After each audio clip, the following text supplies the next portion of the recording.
भीमराया वाणी सांगा पुढारी होईल का? माझ्या भीमराया वाणी सांगा पुढारी होईल का?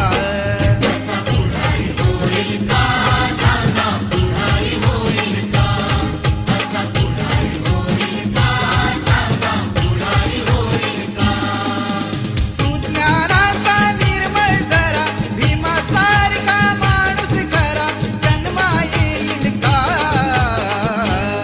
माझ्या भीमराया वाणी सांगा पुढारी होईल